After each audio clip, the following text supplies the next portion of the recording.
Bismillahirrahmanirrahim. Assalamualaikum warahmatullahi wabarakatuh. Alhamdulillah, rabbil alamin. Segala puji dan puja kita panjatkan kepada Allah Subhanahu wa taala yang telah memberikan kita nikmat iman, nikmat Islam, nikmat kesehatan dan nikmat kesempatan. Salawat dan salam semoga tercurah kepada junjungan kita Nabi besar Muhammad sallallahu alaihi wasallam. Alhamdulillah kita bertemu kembali dalam kajian Islam secara online yang diselenggarakan oleh Yayasan Dunia Jakarta. Agar kajian ini mendapatkan berkah, rahmat, dan ridha dari Allah Subhanahu wa taala, kita buka sama-sama membaca basmalah. Bismillahirrahmanirrahim. Alhamdulillah hari ini adalah hari Jumat Mubarak. Saya yakin para penonton semua sudah baca surah Al-Kahfi, sudah baca salawat ya, perbanyak salawat, sudah perbanyak istighfar dan banyak sedekah. Alhamdulillah. Baik. Adapun tema kita di kajian hari ini di Jumat Mubarak ini adalah 5 hal yang dijaga di dalam Islam. Apa saja 5 hal yang dijaga di dalam Islam? Yang pertama adalah Islam itu menjaga adalah din, menjaga agama. Karena agama ini adalah penuntun hidup kita. Agama inilah yang menjadi arahan hidup kita, arahan hidup manusia agar selamat dunia dan akhirat. Agama yang mengatur kehidupan manusia dengan rambu-rambunya, dengan hukum-hukumnya. Dan Allah telah menurunkan agama Islam yang dibawa dari Nabi, agama Tauhid yang dibawa oleh Nabi Adam dan disempurnakan oleh Nabi Muhammad SAW. Dan agama Islam adalah agama yang diridhoi oleh Allah. Inna dina indallahil Islam. Sesungguhnya agama yang diridhoi di sisi Allah adalah Islam. Masya Allah ya.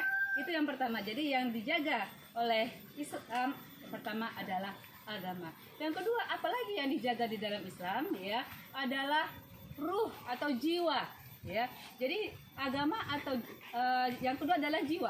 Kalau tadi yang dijaga dalam Islam adalah agama, yang kedua adalah jiwa. Islam sangat menjaga jiwa manusia.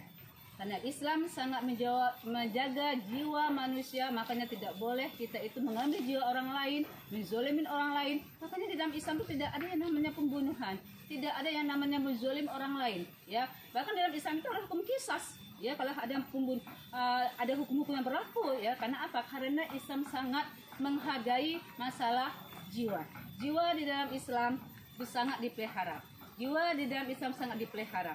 Bahkan juga tidak boleh membunuh anak-anak karena takut miskin. Karena Allah juga telah menjamin rezeki anak-anak. Karena ada zaman-zaman dahulu, zaman jahiliyah, ketika anak wanita lahir itu mereka membunuh anak-anak perempuannya secara hidup-hidup. Itu tidak di Islam. Islam lahir, Islam datang, itu sangat menjaga dan memelihara jiwa manusia. Oleh karena itu, tidak diperkenankan kita membunuh orang lain, menyakiti orang lain, menzolimi orang lain, mengambil jiwa orang lain. Ya, itu yang kedua. Kemudian yang ketiga, apalagi yang dipelihara dan dijaga di dalam Islam, yang dipelihara dan dijaga dalam Islam yang ketiga adalah masalah akal. Nah, Masya Allah, akal harus dijaga. Makanya kita tidak boleh merusak akal kita. Maksudnya apa merusak akal? Orang yang suka minuman keras itu juga bisa merusak akal. Dia mabuk, dia membuat kerusakan, itu bisa merusak akalnya. Apalagi bisa merusak akal anak-anak generasi muda dengan adanya narkoba, dengan adanya pornografi, itu juga bisa merusak akal. Dan itu di dalam Islam tidak diperkenankan karena akal harus dijaga. Oleh karena itu ya, kenapa di dalam Islam itu yang namanya khamar, yang namanya judi, yang namanya minuman keras, yang namanya berzina, yang namanya misalnya pornografi, ya narkoba itu dilarang dalam Islam karena itu menjaga akal manusia. Karena kalau orang sudah akalnya rusak, itu kehidupannya juga akan rusak. Masya Allah, indahnya Islam. Kemudian yang ketiga, apalagi yang dipelihara atau dijaga yang dalam Islam yang keempat, ya tadi agama satu, yang kedua adalah jiwa, yang ketiga adalah akal, yang keempat adalah harta. Masya Allah. Jadi itu dalam Islam dipelihara harta, ya. Karena apa? Karena kita boleh mencari harta yang halalan dan thayyiban, ya. Dan kita boleh mempertahankan harta kita ketika ada orang mengambil harta kita. Makanya tidak boleh kita mengambil harta orang lain. Misalnya menjadi korupsi atau mencuri harta orang lain, karena dalam Islam harta itu dijaga. Karena dengan harta di tangan orang muslim, harta orang mukmin, harta itu akan menjadi berkah, harta itu akan bermanfaat buat dirinya, keluarganya, juga bermanfaat buat sekitarnya. Jadi di dalam Islam harta juga dipelihara dan dijaga.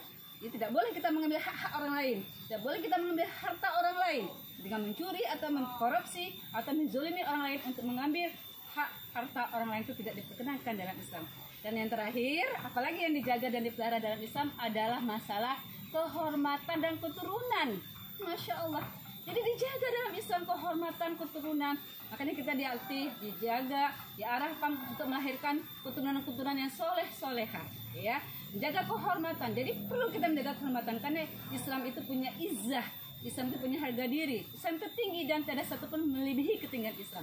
Islam itu sangat menjaga kehormatan, sangat menjaga keturunan. Oleh karena itu, baik kita sama-sama jaga kehormatan kita, keturunan kita. Jadi keturunan-keturunan yang soleh-soleha, generasi-generasi yang robani, generasi yang dekat dengan Allah dan mengikuti Rasulullah, sehingga generasi-generasi kita, keturunan-keturunan kita berkumpul di dunia, insya Allah berkumpul juga di surga Allah nantinya. Dan itulah yang bisa saya sampaikan pada kesempatan kajian Jumat hari ini. Mudah-mudahan 5 hal yang sangat dijaga di pelihara dalam Islam ini.